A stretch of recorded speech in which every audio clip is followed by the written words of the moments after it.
You recently launched your re-election campaign. You've said questions about your age are legitimate, and your response is always, just watch me. But the country is watching, and recent polling shows that 70% of Americans, including a majority of Democrats, believe you shouldn't run again. What do you say to them? What do you say to those Americans who are watching and aren't convinced? You've said you can beat Trump again. Do you think you're the only one? I may not be the only one, but I know him well, and I know the danger he presents to our democracy, and we've been down this road before. And with regard to age, and polling data, I notice the polling data I keep hearing about is that I'm between 42 and 46% favorable rating, et cetera. And but everybody running for re-election in this time has been in the same position. There's nothing new about that. You're making it sound like Biden's really underwater.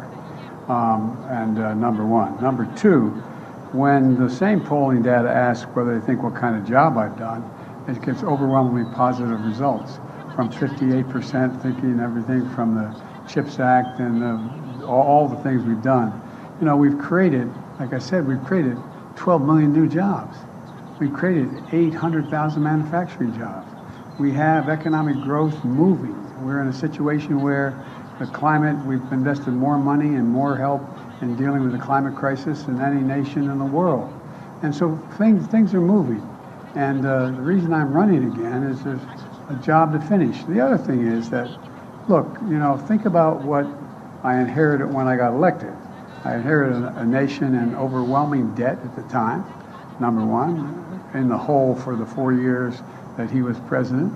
I inherited a nation that had a serious loss of credibility around the world as America first. And, the first meeting I attended the G7, I said, America's back. And one of the world leaders looked and said, for how long?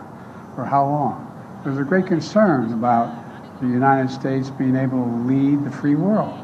And we're doing that again. And those same polls you look at, you take a look at the polls that are saying whether I pull together NATO and the European Union as well as Asian partners, I think we have. But there's more to do. And with regard to age, I can't even say, I guess how old I am, I can't even say the number. It doesn't register with me. And but the only thing I can say is that one of the things that people are going to find out is they're going to see a race and they're going to judge whether or not I have it or don't have it. I respect them taking a hard look at it. I take a hard look at it as well. I took a hard look at it before I decided to run. And I feel good. I feel excited about the prospects. And I think we're on the verge of really turning the corner in a way we haven't in a long time. I know you're tired of hearing me say we're at an inflection point, but we really are. What happens in the next 2, 3, 4 years is going to determine what the next 3, 4 decades look like. And I have never been more optimistic in my life about the possibilities of the United States. To be clear, though, you just said, I know him well. Did Donald Trump's decision to run affect yours? Would you be running if he wasn't? Yeah, I think I still would be running if he wasn't. I do know him well. He's not hard to know, as you know. You know him well, too. The question is whether or not, look, there's more to finish the job. We have an opportunity to put ourselves in a position where we are economically and politically secure for a long time. Look, we continue to have, and now you don't like me hear me saying it, there's still a contest between autocracies and democracies. And we're the leading democracy in the world. And it's something I know a fair amount about, something I care about, and something that I have found a willingness of an awful lot of our allies and friends to follow. So I think that we have to finish the job, nail it down. Biden is the most corrupt president in American history, and that's not even close. With such a calamitous and failed presidency, it is almost inconceivable that Biden would even think of running for re-election.